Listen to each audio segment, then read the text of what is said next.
The sun was just starting to dip behind the rows of swaying palm trees, casting a soft golden glow across the white stucco walls of the Mitchells' home. It was Christmas Eve in Sarasota, Florida, and while most of the country bundled up under snow and scarves, Elaine Mitchell stood barefoot in her spotless kitchen, placing the final tray of gingerbread cookies into the oven.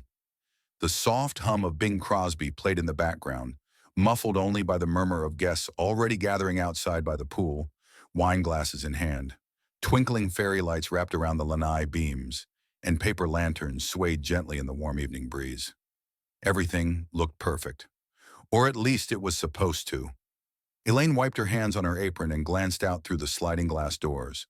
Her husband, Greg, stood laughing with a few neighbors. But it was the way he leaned in toward Tanya Rivers, their next-door neighbor, that made Elaine's stomach flutter, and not in a good way. Tanya had moved in just 9 months ago, 45, recently divorced, legs like a dancer, and a voice that purred like a cat stretching in the sun. Elaine had welcomed her at first, even brought her a pie and a potted plant, but soon Tanya had become a fixture in their lives, at every happy hour, at every cookout, always next to Greg. And Greg, well, he didn't seem to mind one bit. Elaine had been trying to ignore it. After 32 years of marriage, you learn to filter out the small stuff, or at least convince yourself it's small. But lately, things weren't adding up. Greg had grown distant. He had started taking evening walks again. He changed his phone password. He began helping Tanya with her garden, something he'd never even done for Elaine in all their years together. She turned back to the oven, trying to focus on the cookies. The scent of cinnamon and clove filled the room, but it didn't calm her nerves. Her hand trembled slightly as she reached for the timer. Then she heard it, Greg's voice, closer now, followed by Tanya's unmistakable laugh. Elaine turned just as Greg stepped inside, his cheeks flushed and a text notification lighting up on his phone. He quickly turned it face down and walked past her, saying, "Just going to grab something from the guest room." "Need any help?" she asked, trying to keep her voice light. "Nope. Got it." His reply was too fast, too rehearsed. Elaine stood still for a moment. Then, as quietly as she could, she stepped into the hallway and watched as Greg entered the guest room and closed the door behind him. She waited. 10 seconds, 20, 30. No sound. Her eyes narrowed. He wasn't getting napkins or wine. He was hiding something. She turned back to the kitchen and began arranging the cookies on a tray, her hands now robotic, her mind far from the sugar and spice. The gingerbread men all smiled up at her, but it felt grotesque, like masks at a funeral. She remembered last Christmas, how Greg had surprised her with a silver charm bracelet and pulled her onto the patio to dance under the string lights. He'd held her like she was the only woman in the world. Now? He barely looked at her unless someone else was watching. She forced a smile as guests began to pour in. More neighbors, co-workers, even some old friends from their community club. Laughter filled the air, music got louder, drinks began to flow. But none of it reached her, because all Elaine could hear was the sound of her husband's locked door. And all she could see was the way Tanya had touched his arm earlier, just long enough for it not to be innocent. She placed the tray of cookies onto the marble island, carefully arranging each one, as if control over something small might help her manage the chaos that was slowly unraveling inside her. Tonight was supposed to be about joy, but Elaine could feel it. Something was coming, something ugly, wrapped in garland and lies. Tanya Rivers made her entrance like a movie star walking into her own premiere. She wore a scarlet wrap dress that shimmered under the string lights, cinched perfectly at the waist, showing off a figure Elaine could only describe as deliberately sculpted. Her heels clicked on the tile floor as she approached, and the moment she stepped through the sliding glass doors, the entire party seemed to pause. Just for a second, just long enough for Elaine to feel it, that heavy silence of unspoken observations. Tanya laughed, that same throaty laugh Elaine had begun to hate, and tossed her loose waves over one shoulder as she leaned in to hug Greg. He didn't just hug her, he lingered. Elaine stood across the room, tray of deviled eggs in hand, watching the way Greg's hand hovered too long at the small of Tanya's back. Tanya whispered something into his ear. He laughed louder than he had all evening. Elaine felt her throat tighten. She walked to the dining table and placed the tray down with more force than necessary, a soft clink of ceramic breaking through the music. No one noticed. Or maybe they did. Maybe they were just pretending not to, the way people do when they're too polite to acknowledge what's obvious. Her best friend Marjorie, sensible, sharp-eyed Marjorie, sidled up beside her. "She looks festive," Marjorie muttered, eyes on Tanya. Elaine gave a tight smile. "It's Christmas after all." Marjorie leaned in slightly. "You okay?" "I'm fine," Elaine replied automatically. Too fast.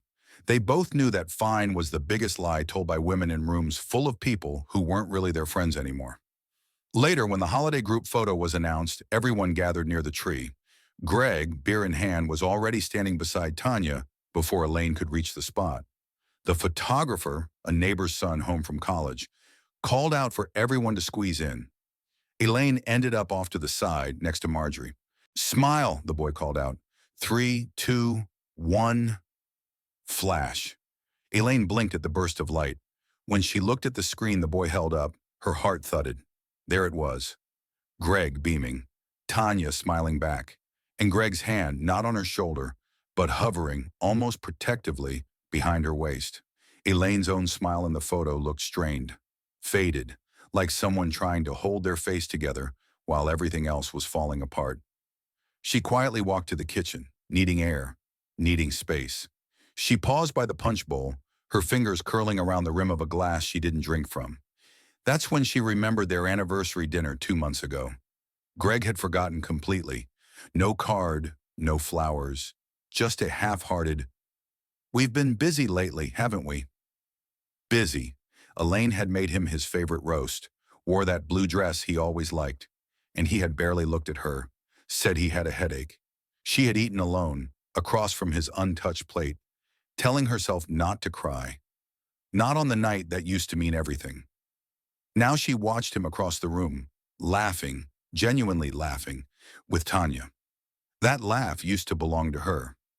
Back then, he used to touch her shoulder when he passed by, used to tuck her hair behind her ear while she was cooking, used to say things like, "You look beautiful when you're annoyed." Now he only touched his phone. Elaine's fingers tightened around the glass. She took a breath, a long one. She scanned the crowd. No one looked at her, but she felt the glances, that flicker of awkward sympathy from women who knew what it looked like when a marriage started to rot in public. She caught the eyes of an older neighbor, Denise, who quickly looked away. Greg caught her staring, smiled, gave her a wink, as if everything were fine, as if he hadn't just handed a refill to another woman, with his wedding ring glinting in the light between them. Elaine turned away before he could see the pain in her face.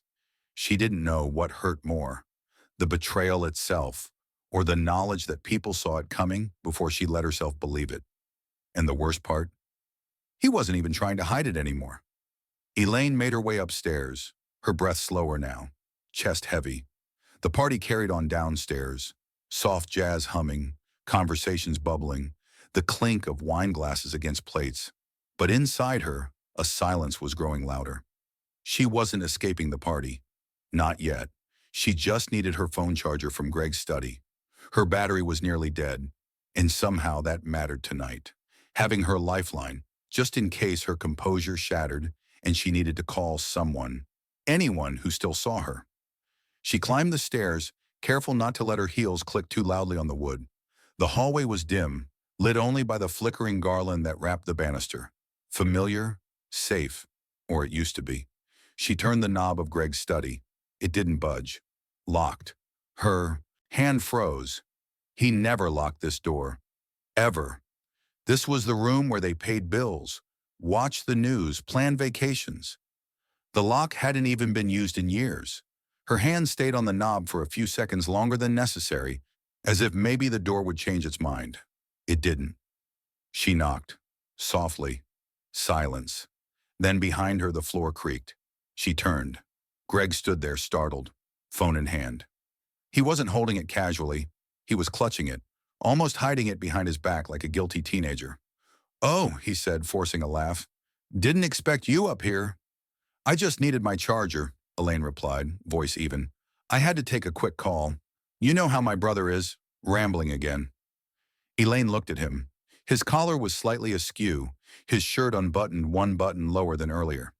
His breath didn't smell like wine. It smelled like Tanya, a perfume, overpoweringly sweet, vanilla with a sharp edge. Elaine didn't wear perfume anymore. Greg said he preferred her natural scent. She believed him. Apparently that preference had changed. He stepped forward, brushing past her, trying to play it off like nothing. "I'll grab your charger for you. It's probably in the drawer." He opened the door with his key, reached in, rummaged around too fast, and emerged with the cord. She didn't even want it anymore. "Thanks," she said, taking it slowly.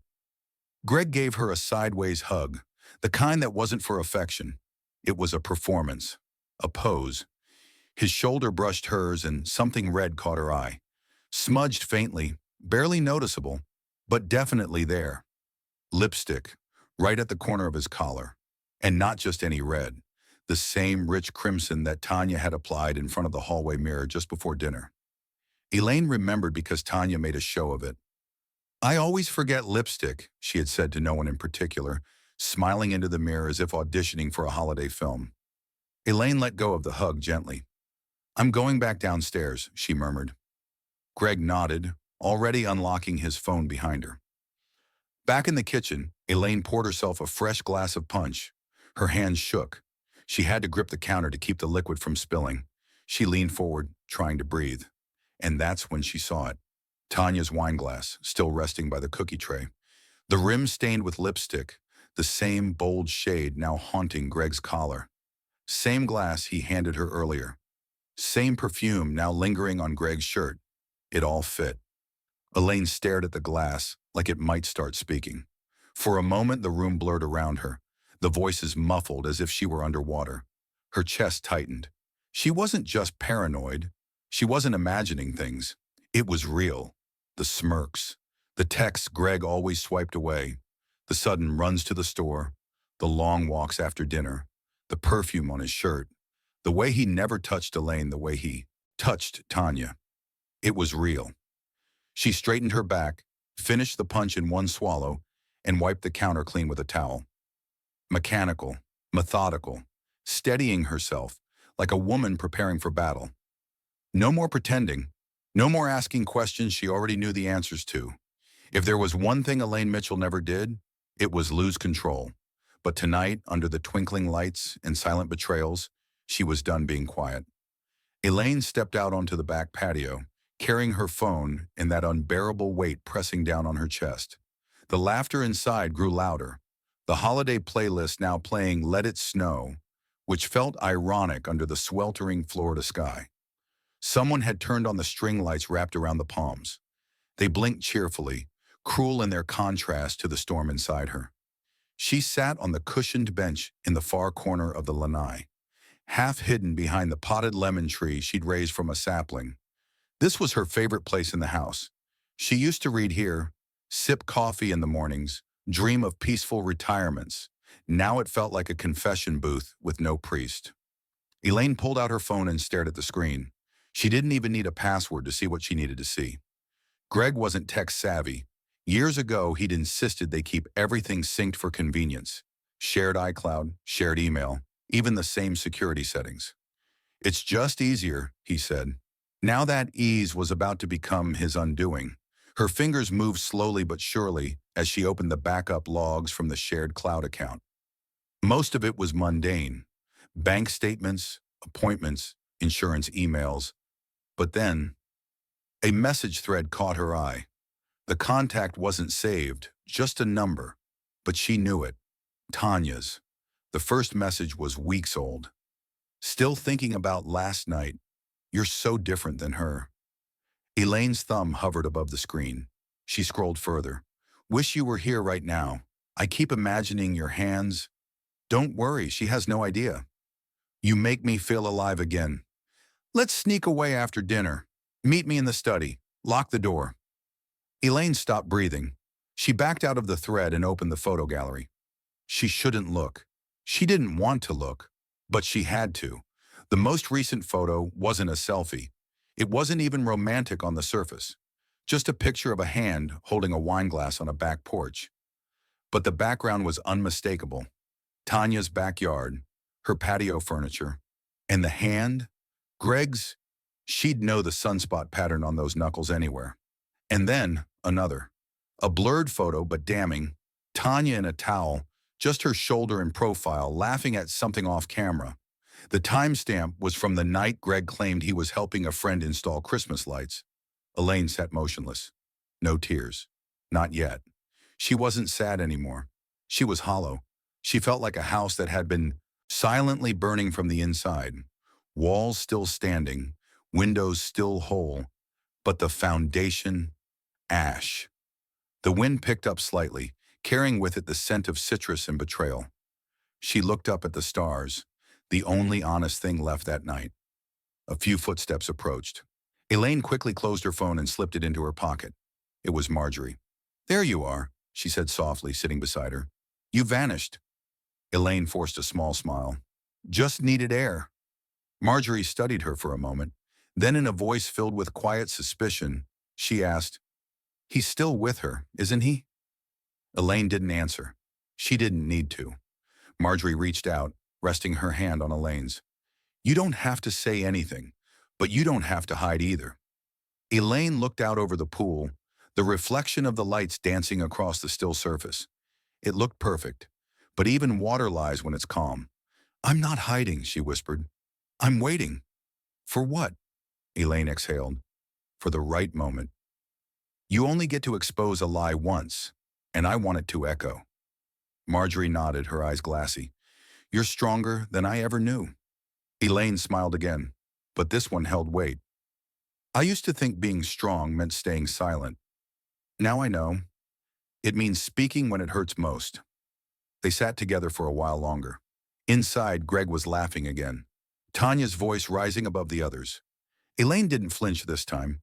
She'd seen enough, and tomorrow, when the world would unwrap gifts and celebrate peace, she'd be unwrapping the truth in front of everyone. Elaine stepped back inside the house, the warmth of the air hitting her like a wave. But it did nothing to melt the chill that had settled into her bones. The guests were now gathered near the large, glittering Christmas tree in the corner of the living room.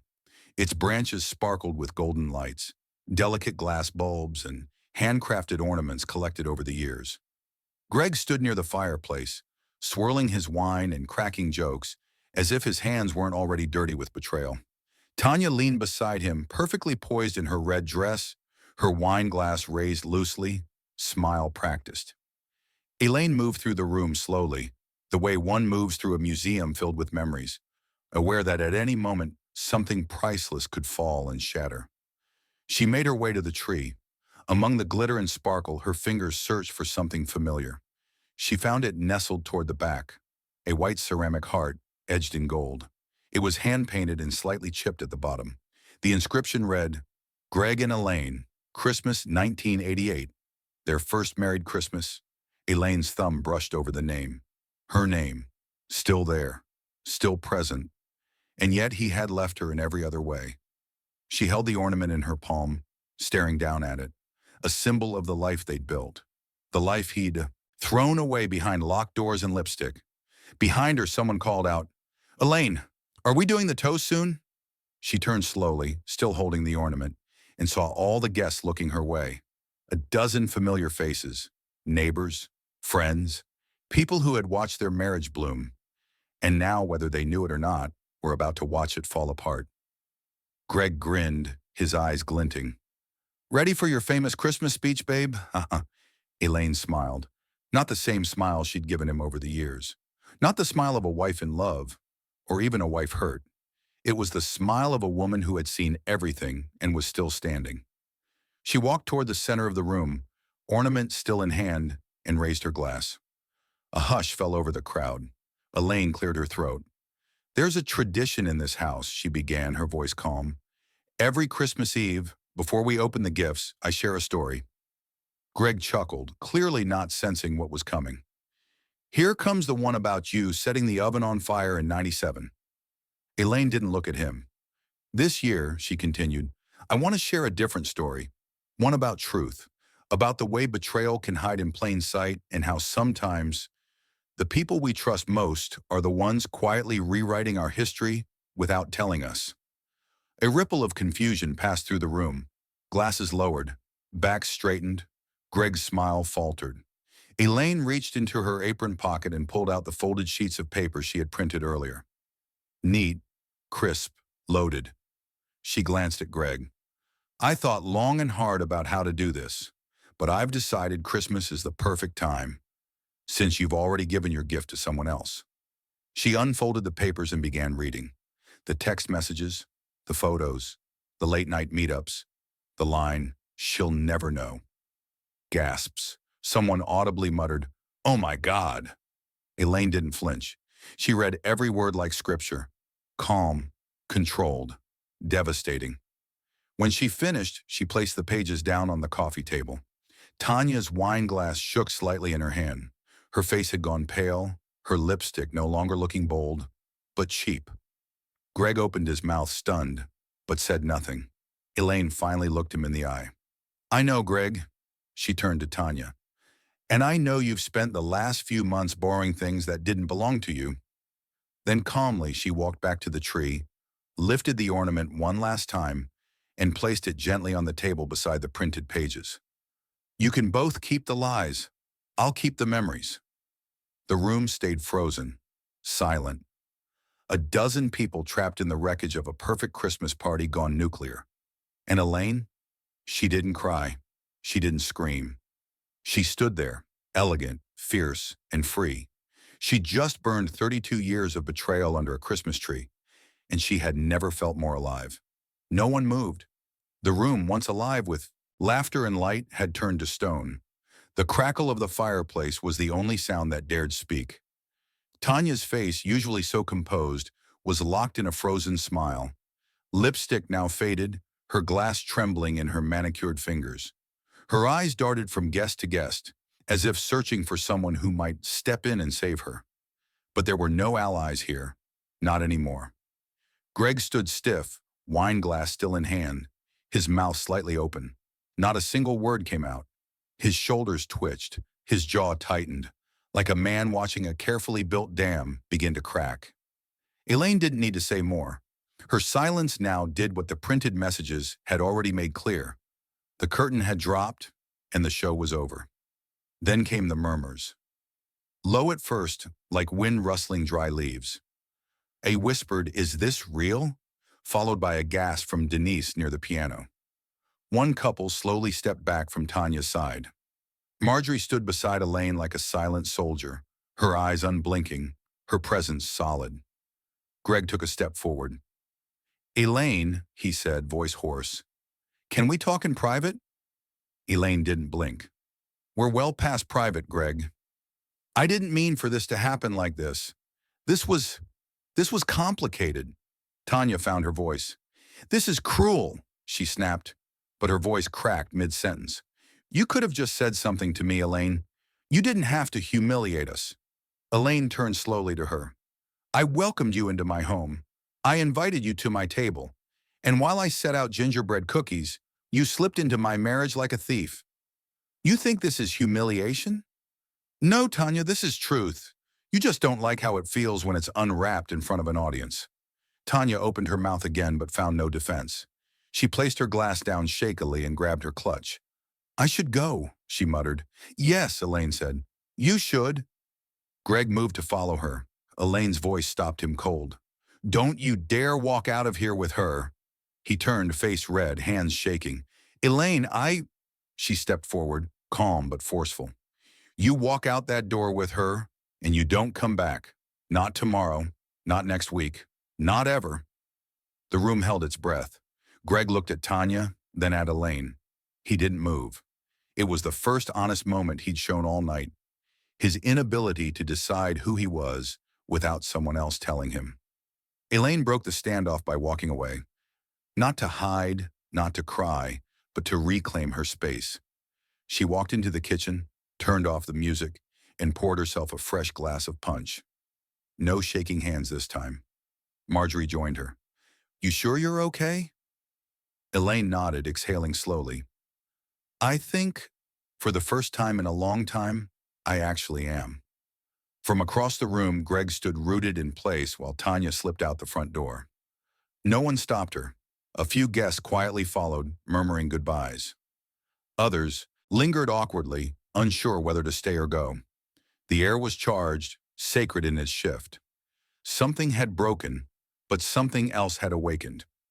Elaine returned to the living room. She looked around at the half-empty space.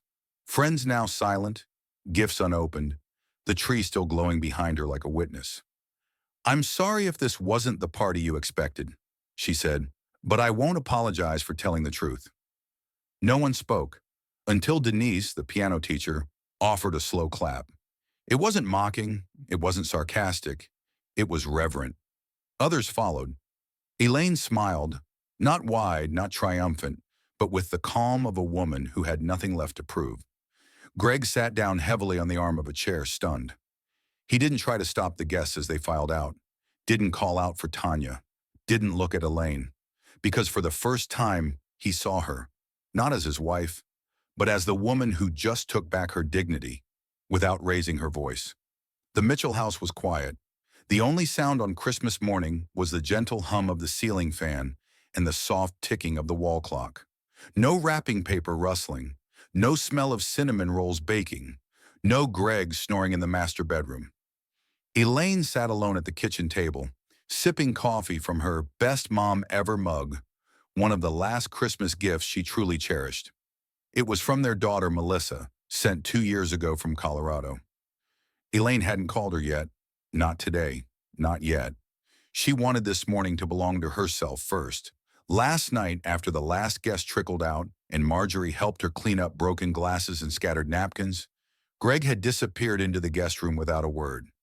He hadn't said, "Good night." He hadn't said, "I'm sorry." And Elaine hadn't gone after him. She didn't sleep much, but for the first time in months, she hadn't cried into her pillow. Instead, she lay there listening to the wind brush through the palms outside and thinking about how silence, once terrifying, now felt like peace. The Christmas tree lights were still glowing. She had forgotten to turn them off. Or maybe she hadn't. Maybe she liked the way they flickered through the dark, quiet house like tiny beacons. They were hers now. All of it was. She got up, still in her robe, and moved to the living room. A few gifts remained under the tree, wrapped with red bows, neat handwriting on the tags. One said, "To Greg, love always, Elaine." She picked it up, stared at it for a long time, then gently set it aside. She didn't need to open it. Neither did he. At 9 a.m., a text buzzed on her phone. "Greg, are we going to talk?" Elaine didn't reply. At 9:17, "Greg, I made a mistake. You're overreacting." Overreacting? She exhaled through her nose, closed her eyes, and pressed delete. At 10:10, her phone buzzed again. It was a neighbor, Denise. "Just wanted to say that was the bravest thing I've ever seen. Merry Christmas, Elaine. If you need anything, I'm right next door." Elaine smiled. She hadn't realized how many people were watching, not just the fall, but the quiet dignity with which she stood up. She walked into the hallway and stood before the guest room door. She didn't knock. Instead, she turned the knob and entered without a word. Greg sat on the edge of the bed, fully dressed, suitcase on the floor, looking more exhausted than she'd ever seen him. "Elaine," he started. She held up a hand. "I'm not here for a speech." He blinked. "I've packed your clothes," she said. "They're in the garage. Please pick them up before sunset." He stood. "You're kicking me out? After all these years, you're just—" "No," she interrupted calmly. "You kicked yourself out the moment you chose her. I'm just holding the door. You're blowing up our whole life over what? A fling?" Elaine's voice didn't waver. I'm blowing up the illusion that this marriage meant the same thing to both of us." He scoffed. "You'll regret this." She tilted her head. "I regretted staying quiet for too long. This question mark, this is freedom." Greg's face contorted with frustration, but he didn't argue. He looked around the room one last time, grabbed his jacket, and walked past her without a word. She didn't follow. She stood in the hallway as he left the house, the front door clicking shut behind him, and that was that. No grand gesture, no last-ditch apology, just an ending, and sometimes that was all you needed. Elaine walked back into the kitchen and poured herself another cup of coffee. She looked out the window. The sun was high now, warm and unapologetic, just like her. She picked up her phone and texted Melissa. Elaine. Merry Christmas, sweetheart. It's just me this year. I'd love to hear your voice when you have a moment. Then she placed the phone down, picked up a pen, and began writing a list on a yellow notepad. At the top, she wrote, "Things I will no longer tolerate." And beneath it, "Lies, apologies with conditions.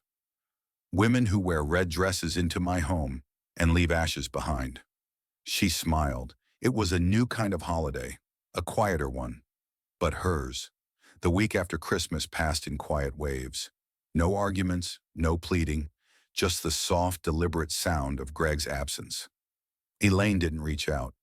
Greg didn't come back, not really. He sent a few texts, called twice, left one voicemail that began with, "We should talk," and ended in silence. She deleted it without listening to the rest. She spent her days reorganizing the house, not out of grief, but reclamation. His coats were removed from the closet, his toothbrush tossed, their framed wedding photo replaced with one of her and Melissa from a beach trip 5 years ago.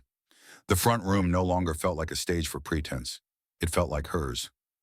On New Year's Eve, Elaine hosted a quiet brunch, just Marjorie and a few women from the book club. No toasts, no fanfare, just soft music, quiche, and fresh tulips in a vase.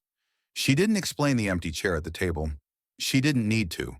Someone eventually asked, "Do you regret how you exposed them?" Elaine sipped her coffee. "No," she said. "I gave the truth its own spotlight." They nodded, not out of politeness, but understanding. Later, she stood alone on the porch as fireworks cracked in the distance. The sky was streaked with color, but her focus was inward. A text came in. "Greg, we could have fixed this. You didn't have to ruin me." Elaine stared at it for a long moment, then typed back, "Elaine, you ruined yourself. I just stopped sweeping the pieces under my rug." She powered off her phone. The wind lifted her hair and she pulled her cardigan tighter around her shoulders.